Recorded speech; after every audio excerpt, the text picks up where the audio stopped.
नमस्कार, जनता के लिए जनता की आवाज जनता समाचार में आपका स्वागत है।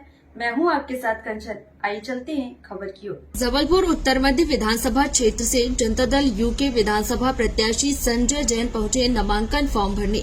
इस दौरान जदयू प्रदेश अध्यक्ष सूरज जायसवाल ने कहा कि भाजपा और कांग्रेस दोनों पार्टियों ने जैन समुदाय को अनदेखा किया, लेकिन हमने जैन समुदाय से ही अपना प्रत्याशी उतारा। और उन्होंने उत्तर मध्य विधानसभा को लेकर कहा कि इस विधानसभा में न पैसा चलता है और न ही किसी का दबाव। उत्तर मध्य विधानसभा में एक नेता की नहीं सेवा की जरूरत थी, इसलिए हमने संजय जैन को एक सेवक के रूप में उतारा है।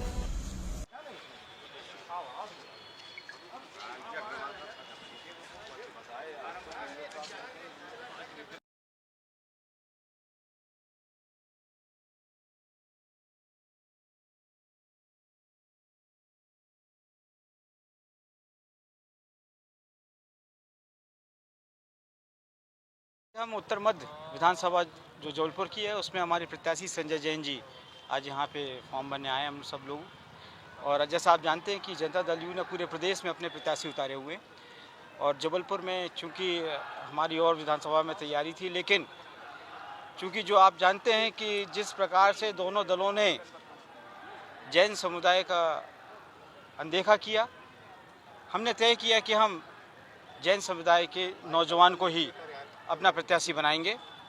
और उत्तर मध्य विधानसभा के बारे में बताना चाहता हूं कि ये विधानसभा ऐसी है कि इस विधानसभा में सिर्फ यहाँ पे न पैसा चलता है न किसी का दबाव चलता है। व्यापारी वर्ग की ये विधानसभा है।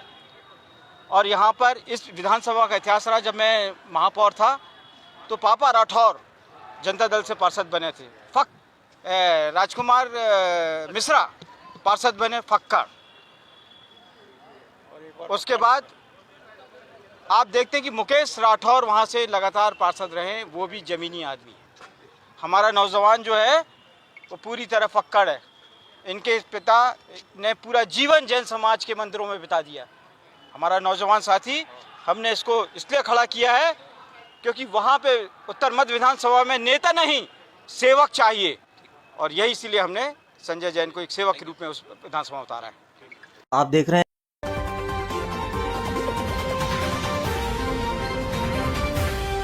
अध्यक्ष प्रभात साहू के बाद बीजेपी के इस बड़े नेता ने दिखाए पार्टी को अपने तेवर। मध्य प्रदेश में विधानसभा चुनाव की तारीखें जैसे जैसे नजदीक आती जा रही हैं, वैसे वैसे बीजेपी में बगावत भी बढ़ती जा रही है और बीजेपी से बगावत करने वाले नेता बिल्कुल भी पीछे नहीं हट रहे हैं। बता दें कि जबलपुर में अमित शाह का चुनावी दौरा चल रहा है और वे अपने कार्यकर्ताओं को जीत का मंत्र दे रहे हैं, लेकिन उसके बाद भी भाजपा के जो नाराज नेता हैं वह आमने सामने आने लगे हैं। सबसे पहले बीजेपी के नगर अध्यक्ष प्रभात साहू ने अपने पद से इस्तीफा दे दिया और उसके बाद एक और बड़े नेता कमलेश अग्रवाल ने चुनाव लड़ने का संकेत दे दिया। उनका इशारा निर्दलीय चुनाव लड़ने का साफ नजर आया। बता दें कि उत्तर मध्य से नेता प्रतिपक्ष कमलेश अग्रवाल ने टिकट की मांग की थी, लेकिन वहां से अभिलाष पांडे को टिकट मिल गया। इस बात से नाराज होकर नेता प्रतिपक्ष कमलेश अग्रवाल ने निर्दलीय चुनाव लड़ने का इशारा दे दिया। और क्या कुछ कहा उन्होंने, देखिए इस खास रिपोर्ट में। पहले कहीं भी फॉर्म मिलते हैं, अगर मान लो फॉर्म रिजेक्ट हो गया तो प्रत्याशी पार्टी किससे बी फॉर्म लेकर ही आए थे उसी दिन की बात क्लियर सब स्कूटी की बात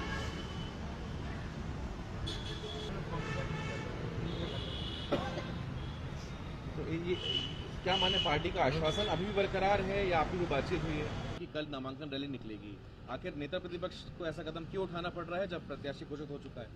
मैंने अपना फॉर्म आज से एक हफ्ते पहले ले चुका था और अभी जो फॉर्म भरे जा रहे हैं, निश्चित रूप से जब तक स्क्रूटनी नहीं होती है, जब तक फॉर्म को ओके नहीं किया जाता है, तो मुझे ऐसा लगता है कि मेरे कार्यकर्ताओं ने जो दिल की बात कही है कि आपको फॉर्म भरना है, क्योंकि लगातार मैंने सन 1992 से भारतीय जनता पार्टी मैंने ज्वाइन की थी और आज तक पार्टी की सेवा करते आ रहा हूँ। 4 बार पार्षद बना हूँ और मध्य विधानसभा से 2 बार पार्षद रहा।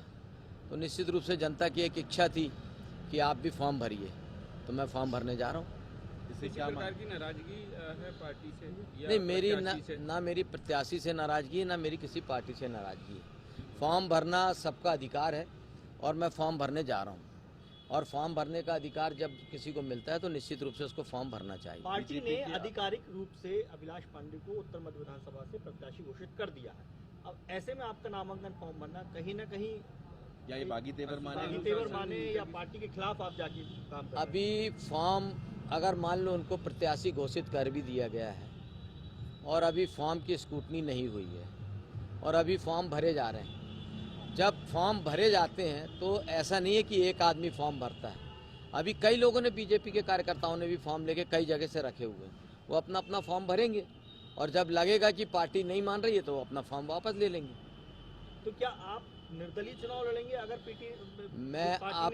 मैं आपको एक बात बताना चाहता हूँ, मैं फॉर्म भर रहा हूँ और अगर मेरे कार्यकर्ताओं ने और मेरी जनता ने दिल की बात अगर कही है तो मैं उनके कहने पे काम करूँगा। मतलब आप पार्टी के खिलाफ जाके निर्दलीय चुनाव लड़ेंगे? जब मैं आपसे बोल रहा हूँ अगर जनता चाहेगी तो मैं चुनाव लड़ूंगा। इससे पार्टी को नुकसान नहीं होगा आपको? अब जनता जो चाहेगी वो होगा। महापौर पद की रेस में आप आगे थे, उसके बाद उत्तर मध्य सीट से भी आपकी दावेदारी मजबूत थी। नहीं, 2018 में भी मुझे विधानसभा की टिकट मिलनी थी, नहीं मिली। फिर 2022 में मुझे महापौर की टिकट मिलनी थी, टिकट देने के बाद मेरी टिकट काट दी गई और अब 2023 में मुझे विधानसभा की टिकट नहीं दी गई। तो कहीं ना कहीं जाकर मुझे ऐसा लग रहा है कि मैं बहुत असहाय हो गया हूँ। आप देख रहे हैं जनता। नामांकन का आखिरी दिन है, लिहाजा कांग्रेस और भाजपा के अलावा अन्य दल के प्रत्याशी रैली की शक्ति प्रदर्शन करते हुए नामांकन फॉर्म जमा करने पहुंचे। इस दौरान पूर्व विधानसभा से कांग्रेस प्रत्याशी लखन घनघोरिया की नामांकन रैली आज सुबह सोमवार 11 बजे से शुरू हुई।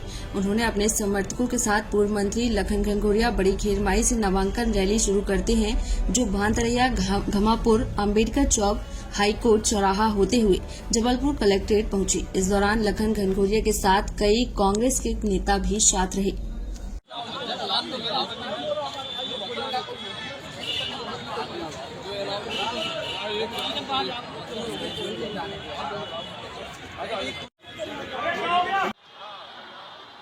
हमारी सेवा का मूल्यांकन करके उन्हें प्रत्याशी घोषित किया है।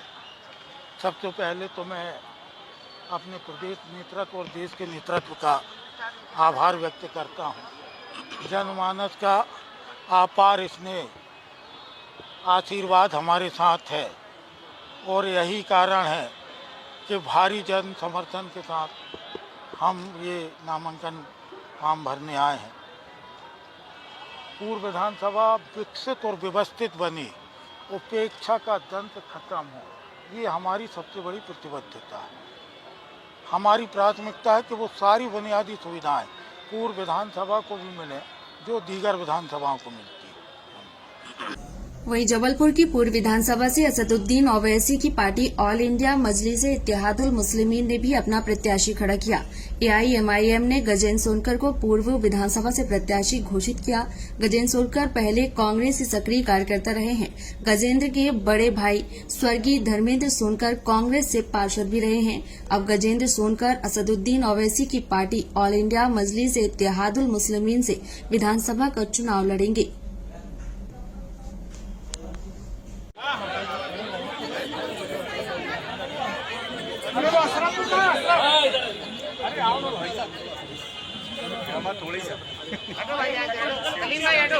पिछड़े गरीब दलित उनके हक अधिकारों की लड़ाई लड़ने वाला हूँ। ये तो आप सब पहले से ही जानते हैं। इस बार मतदान जो होने वाला है और जो जनता लोकतंत्र के महायज्ञ में अपनी निर्णायक भूमिका निभाएगी और असत्य को सत्य की विजय के लिए मतदान करेगी। और मैं बैरिस्टर असदुद्दीन ओवैसी साहब जो हिंदुस्तान में अंतिम पंक्ति में बैठे व्यक्तियों के लिए न्याय मान सम्मान की लड़ाई लड़ रहे हैं, जिस तरह वो बेबाकी से हिंदुस्तान की लोकसभा में सभी जाति सभी धर्म के लोगों की बात रखते हैं, चाहे वो हिंदू हो, मुसलमान हो, सिख हो, ईसाई हो, अन्य हिंदुस्तान के सभी छोटी बड़ी सब जाति सभी धर्म सभी समाज के लोगों को उनका एक ही उद्देश्य है, आगे लेके चलना है और गरीब पिछड़े दलित परिवार के बच्चों को अच्छे से अच्छी शिक्षा उपलब्ध करवाना है। यही उनका मतलब है। और हम लोग किसी की ए टीम नहीं, किसी की बे टीम नहीं, हम लोग जनता के हक अधिकारों की टीम है और उसके लिए हमें जिस स्तर पर जाना पड़ेगा हम लोग तैयार हैं। जय हिंद, जय। जबलपुर के गोटेगांव सीट से शेखर चौधरी ने लंबे काफले के साथ नामांकन फॉर्म भरा। ये वही हैं जिन्हें पहले कांग्रेस ने टिकट दिया था और फिर टिकट बदलकर नर्मदा प्रजापति को दे दिया। इसी से नाराज होकर शेखर चौधरी ने लंबे काफले के साथ नामांकन करने पहुंची। इसी दौरान हजारों समर्थकों की भीड़ शेखर चौधरी के साथ नजर आई। शेखर चौधरी ने यह दावा किया है कि मैं कांग्रेस को अपनी शक्ति दिखाना चाहता हूं, लेकिन उन्होंने कहा कि पार्टी ने उनकी सीट पर फिर से विचार नहीं किया तो वह निर्दलीय ही चुनाव लड़ेंगे।